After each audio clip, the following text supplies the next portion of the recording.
Dear student, हम part 7 पढ़ रहे हैं जीव जनन कैसे करते हैं। इसमें हमने अलैंगिक जनन पढ़ लिया। आज हम लैंगिक जनन के बारे में पढ़ेंगे। लैंगिक जनन, ठीक है। तो यहाँ पे ये सब हम पढ़ चुके हैं, ठीक है। तो अब हम लैंगिक जनन प्रजनन के बारे में पढ़ेंगे। लैंगिक प्रजनन पौधों में मिलेगा आपको, ठीक है। और हम पौधों के बारे में पढ़ेंगे, ठीक है। और हम इंसान के बारे में पढ़ेंगे, ठीक है। तो कैसे इंसानों में होता है, ठीक है, वो पढ़ोगे, है ना। इंसान पशु वगैरह उन सब में पढ़ेंगे। हम ह्यूमन के बारे में पढ़ेंगे और हम प्लांट में पढ़ेंगे, ठीक है। तो इन दोनों के बारे में हम लैंगिक प्रजनन के बारे में पढ़ेंगे। तो आज हम की वीडियो में हम पौधों के बारे में पढ़ेंगे। अगली जो आने वाली वीडियो होगी उसमें हम इंसानों के बारे में पढ़ेंगे। जो लैंगिक प्रजनन है, ये इसको लैंगिक क्यों बोल रहे हैं, क्योंकि यहाँ पे 2 लिंग की ज़रूरत है, एक नर की और एक मादा की। जो नर और मादा का इनका अपना जो युग्मक होता है, ठीक है, उनके मिलने से बनता है, ठीक है। तो आपको कुछ शब्द है जो कि इंपॉर्टेंट है, जो आपको याद रखना है। मैं यहाँ अलग से लिख रही हूँ युग्मक, ये याद रखना है फर्स्ट, ठीक है। धीरे धीरे समझेंगे। नर का युग्मक होगा, मादा का युग्मक होगा, दोनों को जब मिलेंगे, ठीक है, तो निषेचन होता है, ठीक है। तो युग्मक आया तो एक है नर बेटा और एक मादा, ठीक है। इसलिए यहाँ नर मादा दोनों की ज़रूरत है, इसलिए इसे लैंगिक प्रजनन बोलते हैं। नर का युग्मक होगा और एक मादा का युग्मक होगा, दोनों का युग्मक जब भी मिलेंगे तो निषेचन होगा। क्या होगा? निषेचन, ठीक है। हम इतना अभी हमने पढ़ लिया, अब आगे हम और समझेंगे इसके बारे में। तो ये जो शब्द है युग्मक निषेचन, ये वेरी इंपॉर्टेंट शब्द है। इसके बिना ये आप लैंगिक प्रजनन को समझ नहीं सकती, और ये यूज़ नहीं करोगे तो आपको एग्जाम में मार्क्स भी नहीं मिलेंगे, ठीक है। तो इससे संतति में उत्पन्न होती है। और जो लैंगिक प्रजनन होता है इसमें आपको संतति में ज़्यादा विभिन्नता दिखती है।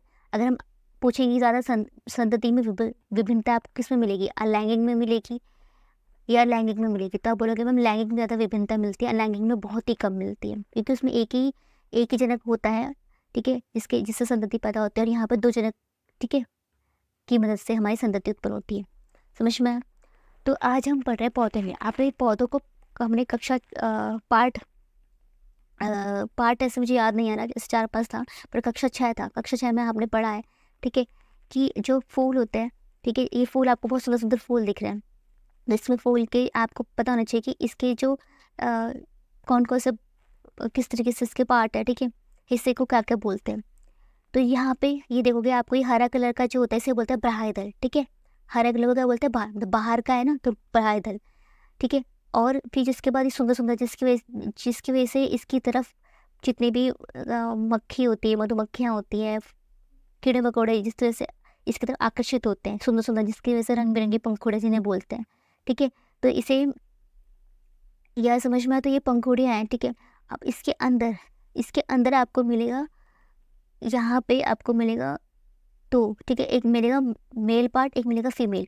तो ये बीच में ये जो ये वाली है फीमेल और जो ये मेल, ठीक है, ठीक है। इसे इसलिए जो फीमेल है इसलिए फीमेल को स्त्री बोलते हैं, इसलिए फीमेल वाला स्त्री केसर हो गया। और जो मेल पार्ट है मेल को बोलते हैं पुंकेसर, ठीक है। अब धीरे धीरे आप समझना, जो आप पहले ही पढ़ चुके हैं, नहीं समझ में आया, नहीं पढ़ा उस टाइम, नहीं समझ में आया, तब तो आप समझोगे, ठीक है, समझ में आएगा।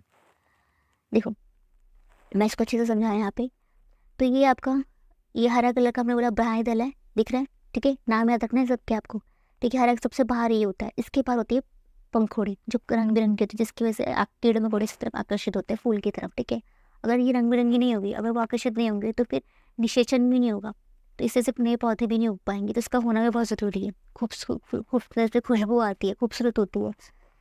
इसमें इसके अंदर होता है स्त्री केसर और पुंकेसर। ये बीच वाली है स्त्री केसर,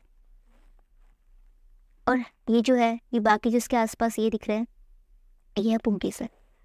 स्त्री केसर को हम समझेंगे ऐसी हमारी स्त्री केसर होती है, इस तरीके से, ठीक है। तो स्त्री केसर का जो ये वाला है इसे बोलते हैं, जो पतला सा इसे बोलते हैं वर्तिका। क्या बोलते हैं? वर्तिका, ठीक है। तो मैं इसे बोलते हैं वर्तिका। आया स्त्री केसर वर्तिका हो गया। ये वर्तिका के ऊपर जो ये इसके ऊपर वाला भाग है ना, इसलिए इसे वर्तिकार, वर्तिका के आगे वाला भाग, समझ में? हिंदी में याद करने का तरीका बता रही हूँ, वर्तिका। और ये हो गया अंडाशय, ठीक है। ये स्त्री हो गई तो उसमें अंडाशय होगा, ठीक है, तो अंडाशय हो गया।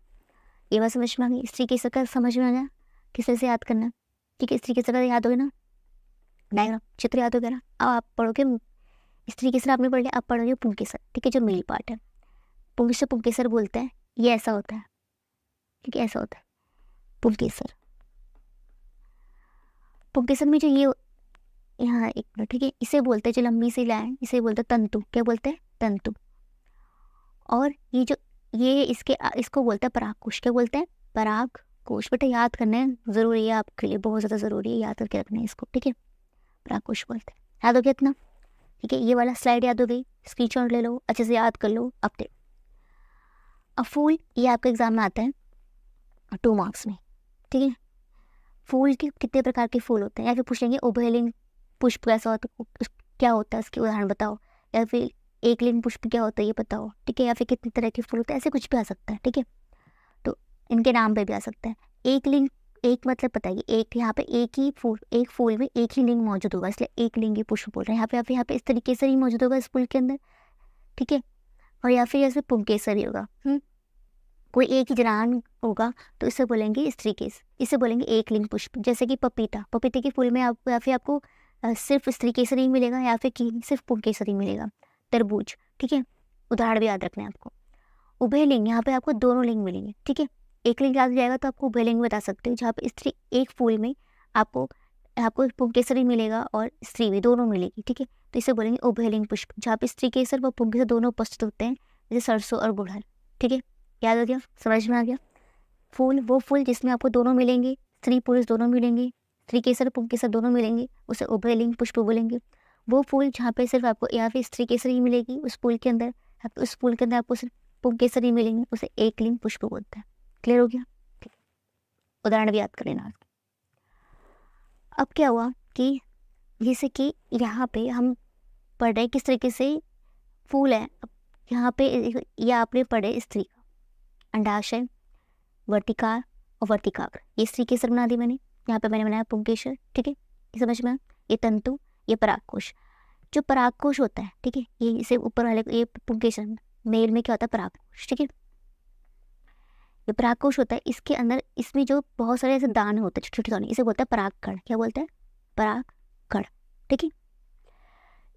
इस परागकोश में परागकण होता है जो कि हवा, पानी, कोई जीव जंतु के की मदद से किस पे उड़ते उड़ते किस पे आते हैं? स्त्री केसर पे आते हैं।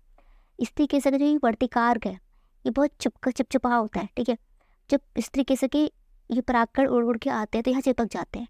वर्तिकाग्र पे ये या फिर अपने किसी भी फूल पे चिपक रहे हैं, ठीक है, चाहे अपने ही पौधे के फूल पे चिपक रहे हैं। एक ही पेड़ पे बहुत सारे फूल होते हैं, ठीक है, एक पेड़ पे बहुत सारे फूल होते हैं। तो अगर एक फूल से उड़ के मतलब अपने अपने पेड़ों में ही हो रहा है तो इसे बोलेंगे अपने में ही हो रहा है, ठीक है। तो इसे बोलेंगे स्वपरागण, मतलब अपने फूल के अंदर ही हो रहा है, उसी फूल में। जैसे कि एक, चलो ये तो बता देते हैं, जैसे कि ये पेड़ है, एक पेड़ है, ये फूल है। इस फूल में आपको पता है कि स्त्री केसर भी है किसी फूल में, जो कि क्या होगा? ये उभयलिंगी होगा। ये फूल समझो, ये फूल क्या उभयलिंगी, इसमें स्त्री केसर भी मिलेंगे और इसमें पुंकेसर भी मिलेंगे।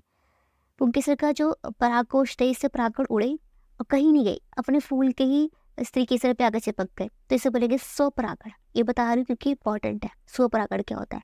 जब एक ही फूल में स्त्री केसर पुंकेसर दोनों मौजूद हो और पुंकेसर का परागकण उड़ के हवा, पानी, किसी भी कीड़े मकोड़े किसी की मदद से उड़कर उसी फूल के, अपने ही फूल के स्त्री केसर पे आ जाता है, इसके वर्तिकाग्र पे आता है, तो इसे बोलते हैं स्वपरागण। और कभी क्या उसी, ये फूल है, ठीक है, इसमें भी स्त्री केसर था, पुंकेसर है, हो सकता है एक हो, कुछ भी हो सकता है, ठीक है, दूसरा था। तो हो सकता है कि एक कंडीशन की उड़ रहा है बट इस पे नहीं आया, किसी और पे आ गया। जो किसी और पे आएगा तो उसे बोलेंगे पर परागण, पर मतलब पर आया, दूसरे फूल पे आ रहा है तो पर परागण बोलते हैं। समझ में आया? तो अब कुछ भी हो कि मेल का जो जो जो हमारा पुंकेसर है, मतलब मेल जो है पुंकेसर, उसका परागकण उड़ के आना है, स्त्री केसर पे आना है, ठीक है। जब परागकण उड़ के आ जाएगा तो यहाँ पे जैसे उड़ के आ गया, उड़ के आके चिपक गया, इस पर जैसे चिपकता है तो उसका रास्ता बन जाता है। जो रास्ता बन जाता है, ठीक है, ये परागकण उड़ के आ गया, ठीक है, परागकण उड़ के आ गया। अब ये वर्तिकार्ग पे चिपक गया, जैसे चिपकेगा इसका रास्ता खुद ब खुद बन जाएगा, और रास्ता बनेगा, इसे बोलते हैं पराग नली। पराग का रास्ता बन गया तो पराग नली। ये अब ये फीमेल की बॉडी में, जो कि फूल की फीमेल की बॉडी से बोलते हैं स्त्री केसर, उसके अंदर परागकण आ रहे हैं, ठीक है। ये क्या होता है? ठीक है, युग्मक होता है, ठीक है। ये आ रहा है जो कि मेल का नर का युग्मक है, जिसे परागकण बोलते हैं। नर का युग्म परागकण जो है ये उड़ के आया, वर्तिकाग्र पे चिपका और नर युग्मक आ रहा है, नर का युग्मक आ गया ना, ठीक है। मैंने कहा युग्मक वर्ड इंपॉर्टेंट है, समझ में। नर का युग्मक क्या होता है पौधों में, क्या होता है परागकण, ये आपको ध्यान होना चाहिए, क्या होता है परागकण। तो ये आया, इस जैसे ये आया नली बन गई, नली से अंदर अंदर आते आते आते नली बन के अभी कहाँ चले गया, यहाँ पे इसमें मादा युग्मक में, मादा युग्मक में आ गया, अंदर मादा युग्मक है, ठीक है। ये अंडाशय बोलते हैं, अंडाशय के अंदर होता है मादा युग्मक, ठीक है। तो मादा युग्मक में आके इसका निषेचन हो गया। तो अंडाशय के अंदर नर और मादा युग्मक का जो आपस में मिल जाता है उसे बोलते हैं निषेचन। तो इसमें जो युग्मनज का निर्माण होता है, ठीक है। युग्मनज की विभाजन होकर भ्रूण का निर्माण होता है। बीजांड में एक कठोर, देखो अब मैं एक चीज़ समझा रही हूँ जो आपको बहुत ज़्यादा समझने की ज़रूरत है, ठीक है। अब मैं एक बार आपको समझाऊँ तो एक बार देखो यहाँ पर, ठीक है। ये आपका, ये देखो पहले इसमें ना मैं थोड़ा कलर बदलती हूँ, फिर आप यहाँ से समझो। इधर देखो, इधर ये बना रही हूँ पीली कलर से, देखो यहाँ पे बना रही हूँ, ये देखो ये आपका मैं बना रही हूँ, ये आपका बनाया, ठीक है। अब मेल का जो ये वो उड़ के आ रहा है, क्या उड़ के आ रहा है, परागकण उड़ के आ रहा है और यहाँ पे चिपक के वर्तिकार्क पे आ गया। जैसे वर्तिकार्क पे आया, ठीक है, यहाँ पे ये अंडाशय के अंडाशय में बीजांड था, बीजांड के अंदर इसमें, ठीक है। अब यहाँ पे क्या हुआ कि यहाँ पे जैसे आया तो यहाँ पे वर्तिकार्क क्या बना, नली बन गई, ठीक है। नली बन के आ गया, ठीक है। नली बन की, ये नली युग्मक आ रहा है आ रहा है आ रहा है, अंदर आया और ये क्या क्या निषेचन हो गया। तो परागकण जब नलिका के अंदर आया और इसके अंदर निषेचन हो गया, ठीक है। तो कहाँ तक पहुँचो, तो इसको जो ये मौजूद है, ठीक है, इसको बीजांड में पहुँच के इसका क्या होगा, निषेचन हो गया। तो ये अभी जो बनेगा इसे बोलते हैं युग्मनज, ठीक है। निषेचन में क्या बनता है, युग्मनज बनता है। युग्मक से युग्मक जब निषेचन करता है तो इससे क्या बनता है, युग्मनज बनता है। और युग्मनज से क्या बनता है, भ्रूण बनता है।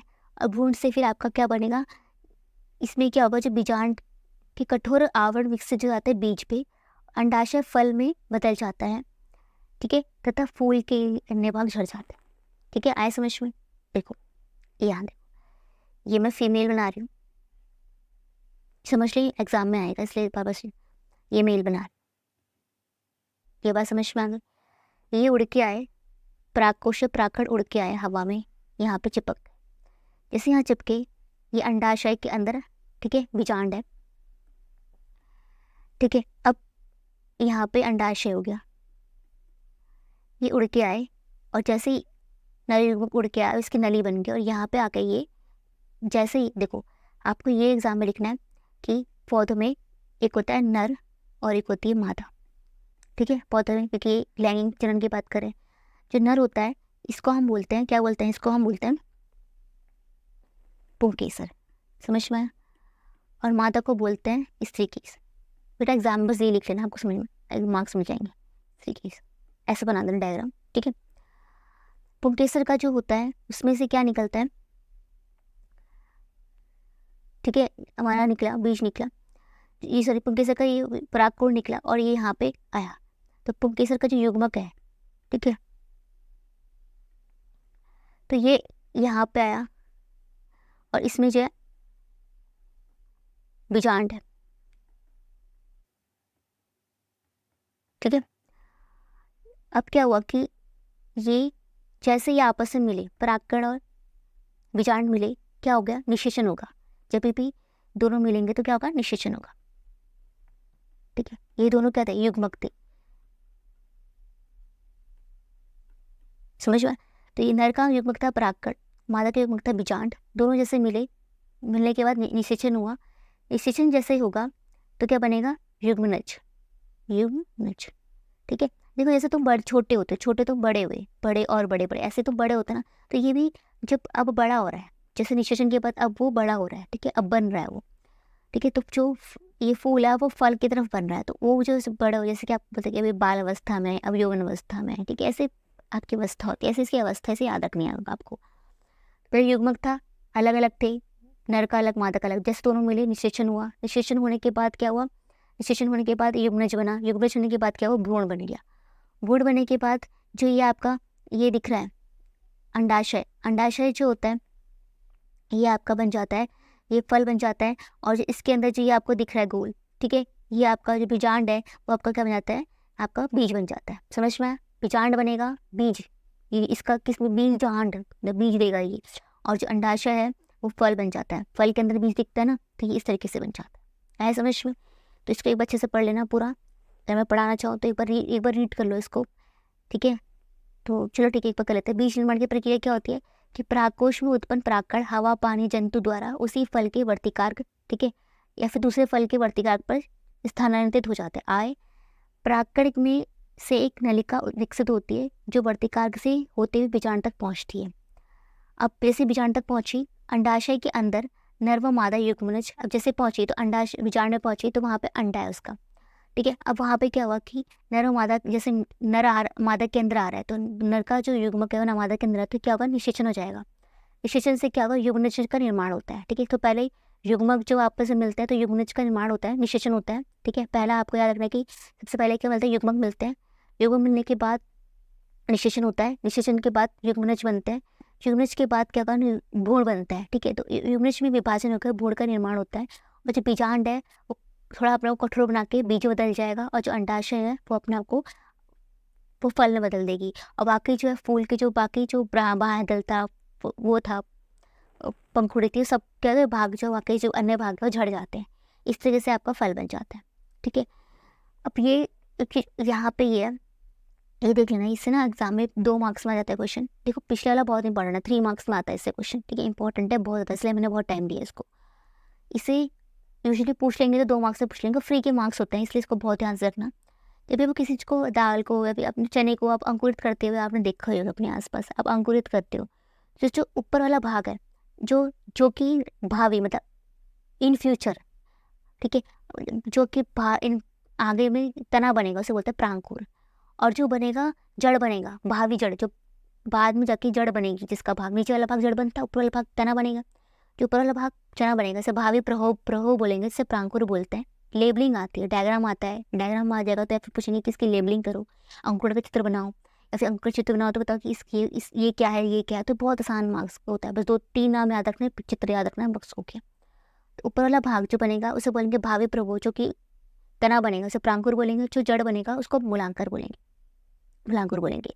और ये जो बीच में ये इसको पोषण देता है, जड़ और नीचे जड़ उगनी है, तना उगना, तो इसको पोषण भी तो चाहिए, तो ये बीज पत्र बोलते हैं, जो कि इसको पोषण देता है, खाद्य संग्रह। समझ में? फिर ये अंकुर जब होता है, अब किसी भी चीज़ को आपने चने को अंकुर किया, जैसे आपके घर पर चने अंकुर हुआ, फिर बड़े कुछ टाइम आप देखते ना कि उसमें से आप नया चने का पौधा उगा सकते हो, ये एक तरफ तना बनेगा, एक तरफ जड़ बनेगी। तो बस वही समझाया गया है, ठीक है। इतना समझ में आया? एक बार रीडिंग कर लेना चैप्टर को, इस पूरे पोर्शन की अच्छे से रीडिंग कर लेना, दोबारा पढ़ना, समझ में आ जाएगा, ठीक है। लिख लेना मैम, समझ में आ गया, समझ में आ गया तो ठीक है। Thank you. Dear student,